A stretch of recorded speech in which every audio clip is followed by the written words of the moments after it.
Vonix art with me. It's the Jesse Lewis Show. And as you can see, she's a young lady. But you know what? I've been spending the last 10 minutes talking to her, and she's got a head on her shoulders. And we're going to see where this goes. So I also apparently can't dance. I was me making neither. a joke. I started the show like this. It's the whitest dance possible.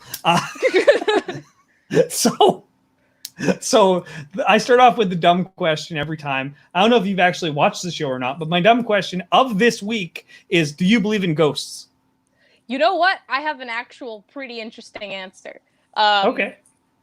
I don't think any paranormal thing we can come up with without some sort of basis can exist. And the reason I say that is because somebody made ghosts, or somebody made vampires and werewolves to tell a narrative story. And they did it in their head. And they came up with a story. There's reasons certain things are a part of it. Like vampires were kind of a metaphor for the capitalist, high-end society and how it's mooching off of the lower end. That I'm not sure if that was the original purpose, but things like that. That was made for a purpose. So it's impossible to me for those things to exist as we completely imagine it, because it was made for a narrative purpose. I'm not saying ghosts or something similar to ghosts can't exist, but what I'm saying is the way that we envision it with salt and whatever and everything related to that is impossible because it was once a narrative. There's a theory on the vampire thing that it's now become a rape metaphor, where this is going to sound horrible, but it's an uncontrollable thing that I'm not going to finish what I was about to say because it sounds absolutely insane. But if it's not your opinion, if it's just what is recently, there's a theory that the current vampire culture is a metaphor for rape, and that some people enjoy that actually happening to them, or at least that's what the vampire believes. It becomes an ecstasy type thing. Yeah, exactly. I think what you're looking for is probably the submissive dominance thing. Yeah. So less about rape, more consensual, non-con. Yeah. And that's a big thing. I know what you're trying to say, though. I know you're not saying that's a good thing. You're just saying that's the nature of the metaphor. Yeah. So let's get into art. Yeah, let's get into art. We've talked about a lot of weird stuff already. Not weird, but 2 minutes. but socially awkward. God. So art you do. Yeah. I do. So I've been doing art since I was a kid. Ever since I could pick up a pencil, I've been drawing. It's been this huge thing for me. I'm a very visual person. Not recently, but semi-recently, a couple years ago, but every few years I relearn it. You know what I'm saying? Those fun facts that you forget and then remember. So apparently not everyone has a visual, they can't just imagine things. Not everyone can do that. That blew my mind because I used to do it all the time, because I actually didn't have very much access to the internet. It went from too much access, and then stuff happened, and then no access for 5 years, as far as they know. So I would spend a lot of time zoning out, and because of my ADHD, it helps. So for me, I'm a very visual person, and I love movies and I love comics. So I draw because I guess of that, and I tell narratives with my art. Some of it's just drawings of my characters, but my goal is to have either be a comic artist or something similar to tell stories. That was really long-winded. My point is, I also was a really big manga and anime was a huge influence for me. So a lot of my art is very similar to that, although with kind of an American-ish twist, or I guess a Canadian twist. So yeah, that's essentially what my artwork is. In my art, I talk a lot about and in my comics, it's directed towards teenagers and young adults. Anyone can read it, but that's the direct audience. And I like to go over pretty serious topics, but also pretty lighthearted topics. Each one of my characters, every single one of them, is actually built up from a flaw of mine. So you'll see in my work, once it's published, that I pour a lot of myself into these characters. And yeah, I also do commissions. So we'll get there. We'll get there. If you want to buy some of her stuff, look down below. You can talk to her and get commissions and stuff like that. Here's something that you touched on, which was comic books, and I'll be honest, this show isn't necessarily about you. It's about your opinions, and it's about you making a connection with the people that actually do watch. So comics are changing drastically. Yeah. Have you read any of the new Marvel stuff with Snowflake and Safe Space? Do you know what I'm talking about? I know what you're talking about. I will say, though, preemptively, for me, I'm actually, this is going to sound so contradictory, but I'm not actually big in the comic book scene. More, I'm big in the graphic novel and manga scene. So I don't know much about it. Personally, it has nothing to do other than, like, when I was younger, I was not anti-American, but I had that weird, like, thing. I just didn't do it. And then the art style confused me, but not confused me, but I just didn't like it. Although I do have an opinion on what you're saying. So for the Snowflake and because I know of it. I didn't read it, but I know of it. And I've kind of avoided the topic online because I'm like, but for me, as someone who's LGBT and as someone who is Latino, I mentioned before the show that I'm mixed. I get what they're trying to do. I don't think they're doing it right, because for me, it's like when you tell a story with the intention of, when you're like, okay, I need to write a story. My boss wants me to do something inclusive to pander towards this audience. And then your entire goal is wrapped around that. And you don't have an interesting story or personal experience to talk about. That bothers me, because what I'm hearing from that is you're just trying to sell to us. You're basically making an ad campaign into a book, and that bothers me. If you decided that I wanted to write a story and fuck it, I'm going to add all the gay characters, all the black characters, and all the mixed characters, and all the POC characters I want to add, and I'm going to make that story, and there's an actual coherent story, and there's love poured into it, I don't care. I don't care. I like it. And it's nothing to do with the race of the characters. It's nothing to do with anything but the intention. And the intention, people may say that intention doesn't matter. It's only the result. And that's not true, because the intention pours into the result. And you can smell it, right? You can tend, like, when you're reading something that is meant to just, but yeah. So for me, I like that they're trying. I don't like that they think that we're stupid and we can't tell. Well, the thing about it for me is, you're right. I think it was pandering to a very specific audience. And the movements that have been happening, don't get me wrong, they are necessary. Every movement that's happening right now that is an actual social justice issue, LGBT, can't talk. It's a hard set of syllables. A rights issue, and not a power issue, if that makes sense. The Black Lives Matter, all of it deserves a proper space to be talked about. But the problem is even if somebody is from one of the marginalized communities, a lot of the times the message they've been so far away from the trenches of what's actually happening in society that they become just as bad as somebody who doesn't actually know.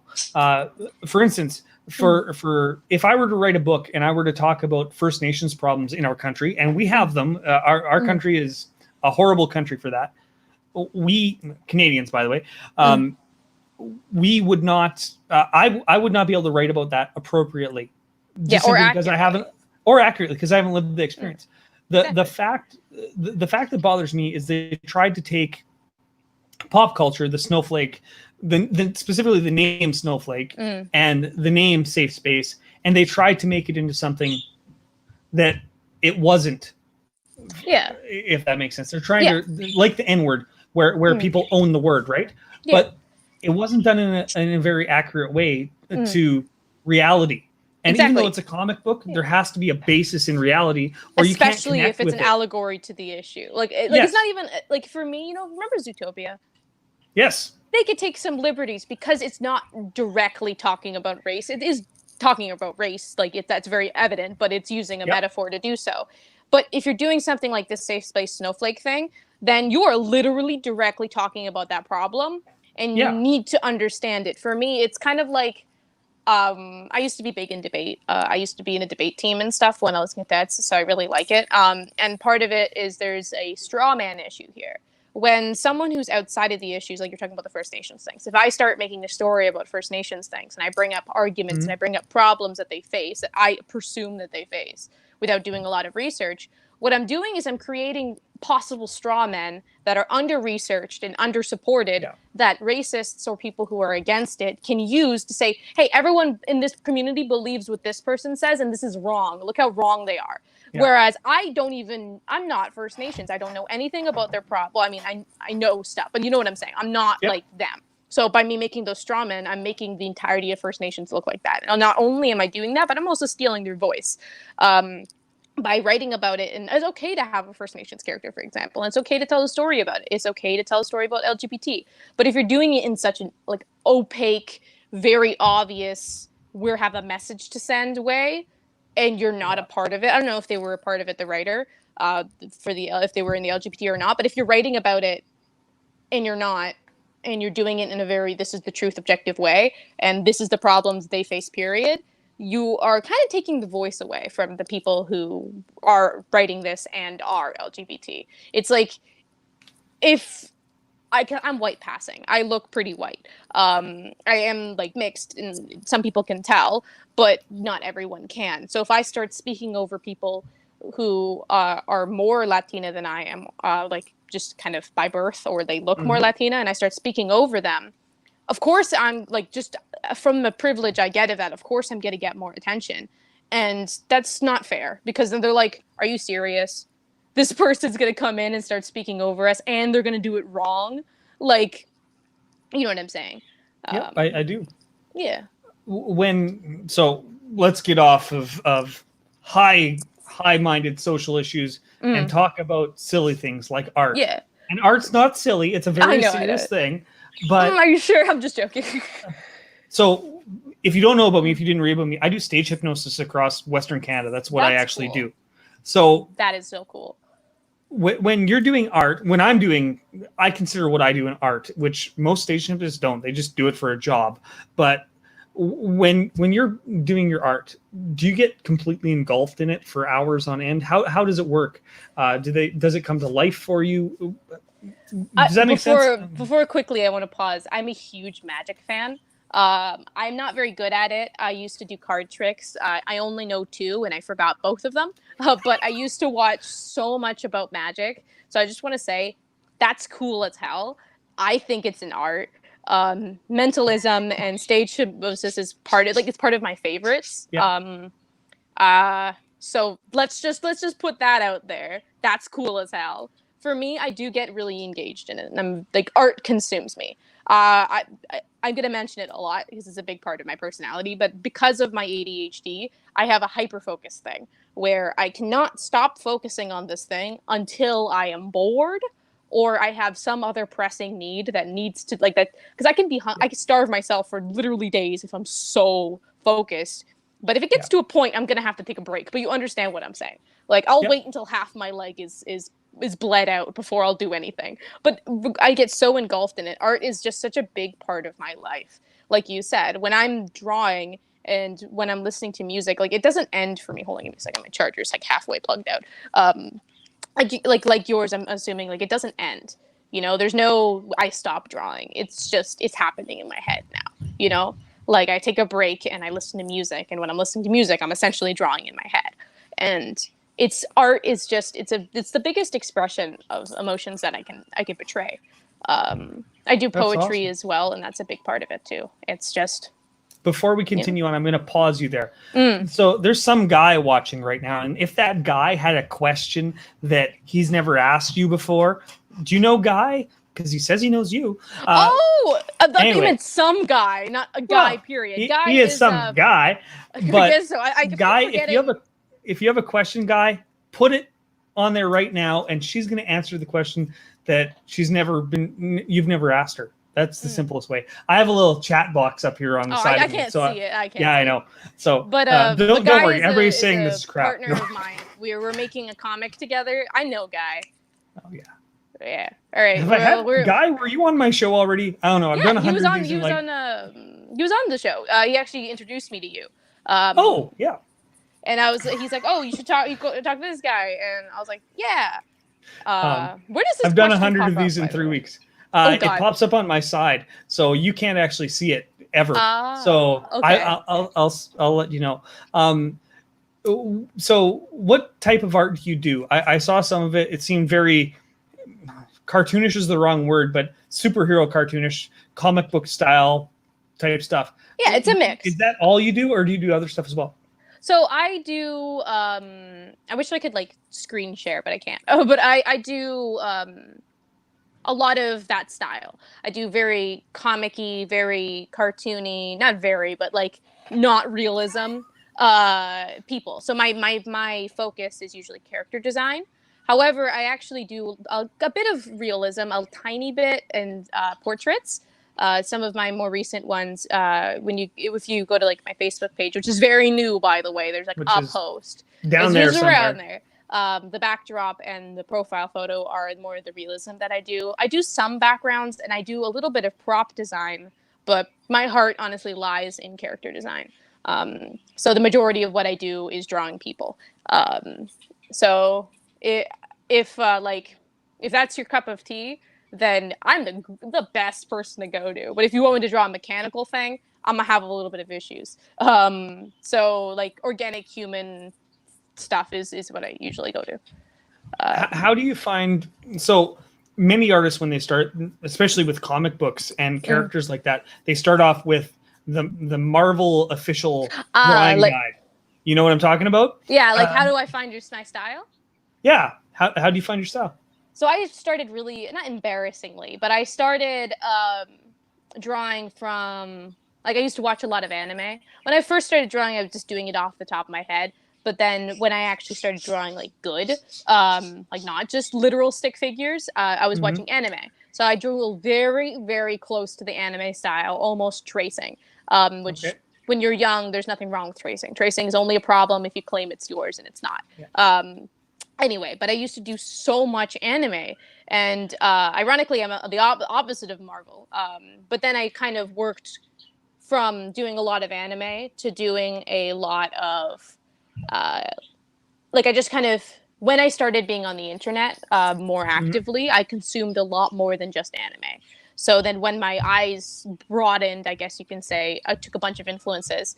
And then I'd say in high school, it peaked really well when I started doing things other than drawing people. When I started drawing, or not even just drawing people, when I started learning the fundamentals, like color theory and getting better at doing strokes and stuff. When it became less about juggling everything, my mind had enough freedom to find what I like to draw. Because instead of struggling to just draw and make it visible and make it look good, I was now like, what can I draw? And then I found a style that I'm really comfortable with, which is the semi Marvel comic, semi anime style, and that's the one I'm comfortable with the most. But I don't really like. I'm actually looking for a set style still because, it's like, because now it's kind of like I want to draw in so many different ways, and I technically can, but I need to be able to be branded. So I'm looking for one that I can do comfortably and I can do it quickly and it will retain my interest. Right now, I didn't actually post anything in this style yet, but I've landed on a more anime-ish version of what I'm already doing, but with a brush that looks like watercolor. And so yeah, basically my biggest advice if someone's looking for their style is get good. And that sounds so simple, but like get good, look around, draw what, like, I don't want to say steal, but look for the artists you like and say, oh, I love the way this person draws eyes, and then draw a bunch of eyes like that. I love how this other person draws hands, and draw a bunch of hands like that. And then eventually when you mishmash a bunch of things together, you'll find something you really enjoy that you no longer need to use reference from other people. When it becomes something you can do and you're just doing it and you don't need to use reference, that's when you know that you've really solidified your skill in that specific style. And yeah, so that's my advice for that. I'm sorry I talk so much. No, it's good. The thing about, like I said, the show's about connecting with people, and that's how you connect with people. You tell your story. Guy does have a question. I'm going to answer it, though. You're not going to see his question, but the answer to it is a 3.2. That's all I'm going to give you, and you'll see it later. God. Now, you're welcome, Guy, by the way. And Devin Saylor, do you know who Devin Saylor is? I do know who Devin Saylor is. That's my man. Says, I know this guy. He says, that's our girl, question mark. That is. I loved it. Listen, Devin, it changed my life. I was actually, can I tell a brief story about Go ahead. So, I was feeling like, I'm gonna be blunt. I was really depressed one night because I felt like I had no purpose because my school, it was bothering me and I just didn't want to deal with it. And I just felt really unpurposed, I guess. And I was drawing these little like fruits and veggies and I'm like, this is so cute. I want to do something with this. And I ended up having an idea to do an animation. And someone recently followed me and I like to look at people's accounts to see if there's bots because if I don't want to follow someone back and then they just unfollow me, which I understand is how you play the game, but you know what I mean. I also don't want to. I'm going to pause you there. Yeah. I had a social media influencer on 2 weeks ago, and my videos got hit by 700 people from Turkey. No one from Turkey is watching this show. Yeah. So I understand all about bots. I shouldn't call people out like that, but that's dumb. Yeah. Anyway, your story. Yeah, but it's okay. I know exactly what you mean by that. But anyway, so I checked this guy out, and I was like, oh, he's a videographer. And my mind drifted back to the thing I was doing, and I'm like, I'm gonna set up a project. So I talked to him, and I'm like, hey, can you help me? I want to make sure you're paid, so don't start until I have money. And then he's all like, yeah, just book an appointment. And then he sent me a link. And I clicked on it. Feel good? I'm sorry, I wasn't prepared for that. Oh, my sister. Okay, pause my story for a second. The other day, my sister says, "Do you hear that? When there's thunder happen?" She's like, "You hear that? The clouds are calling for you." And I never felt more unprepared in my life until that and since then everything has been catching me off guard. That's the most threatening thing I've ever heard. Anyway, but so he sent me a link to this calendar thing and I'm like, I got a little bit intimidated because I'm like, oh wow, this is actually legit. Like he has it. Like this is his business. So after that, we had the hour-long like consultation, and we decided my goal wasn't really to make the video; it was to become an actual brand. And since then, he's invited me into his like little circle, and my career has not grown faster in the last 2 months, or maybe a little more or less. I'm bad at time. I've grown more in my career than I've ever done. Period. And then from there, I met Guy, who I went on his podcast, and then we actually started a comic. So that's how I know both of them. So they're technically linked. I'm not sure if they know each other, though. I think they know of each other, but I'm not entirely sure. Devin, meet Guy. He's somewhere in the comments. And Guy, meet Devin. He's in the comments. And I have a stupid question. Have you ever heard of Aurora Man? I've heard of Aurora. I've heard of men. I may have heard the term Aurora Man before. I'm not sure. I have no clue what you're talking about, basically. So Aurora Man is Saskatchewan's superhero. Of course it is. He's based out of Humboldt, Saskatchewan, and he's got an Earth staff. And we're like, where I'm at, it's like the Northern Lights capital of North America, other than far, far north, where they're like 6 months in the winter. But Aurora Man there's a gentleman named Jeff Burton, and he writes it, and he's pretty connected with the comics community. So I'm not saying that, and he's always looking for artists to help be part of Aurora Man. It may not get you a lot of cash flow, but at least it would be something, if that makes sense. I'm very willing to work with anyone. Some good connections there. Yeah. It's wonderful to know me. So we're at 24 minutes and there's 3 people watching, and we only have 1 heart. What kind of bullshit is that? Sad. I'm so sorry. Is that usually your numbers? Your numbers usually higher? Well, the thing I'm mad about is the 1 heart. I'm not actually mad about the 3 people. Normally, I've had 0 people. It's over the course of the next 20 days, 200 people watch. That's the thing. It's just people don't watch things live. Y'all better heart this. I'll kill you. I will come to your house. I'm joking. I'm sorry. That was a little bit aggressive. That was supposed to be a joke, but it didn't. As Canadians, we don't believe in violence against each other unless they don't hurt stuff. Yeah. No violence here. Yeah. Anyway, we're at 25 minutes. We're going to end off, if that's okay. I normally do about this much time. Before we end off, where can people actually find you to contact you about commissions and everything else? So I'm available on Instagram at Vonix Art, just Vonix Art, so no numbers or anything, Vonix Art. I'm also Vonix Art on Fiverr. If you're looking it up on Fiverr, make sure to do it with the username on the username section, not the service section. Sometimes people will look it up and be like, it's not there, but they have to filter it. Fiverr's stupid. And then Facebook, same name, Vonix Art. And we're going to pause there. Yeah. Here's the thing about Fiverr. Yeah. Nobody go to Fiverr to buy her stuff, because they actually take a portion of her money and it becomes theirs. And I'm not saying the big corporations are bad, but they make enough bloody money 10 cents at a time. So please go on her Instagram and you go on my Instagram and Facebook, DM me. Also, Fiverr is holding my money hostage right now. So it's going in the void at this point right now. So go on my Facebook, DM me. My email is also vonixart@gmail.com. I am open everywhere to speak if you need me. So that's my info. This has been the world's longest episode, and it's just me rambling. Actually, no, it hasn't. Really? I've had much more rambly people than you. Usually me. So it works. It works. Ladies and gentlemen, Vonix Art, and her actual name is? Christina Procopio. There we go, because that's important. She can help you out with everything you want. Design and art and stuff. Now, the last question I ask everybody is actually probably the most important. And we all know this COVID stuff has us all locked up like solitary confinement crap. So other than this interview, what's one thing you've done for yourself today to make yourself happy? Oh, that's a good question. And keep it clean. I will keep it clean. Let me think. You know what I did? This sounds stupid, but I forgave myself for my emotions. A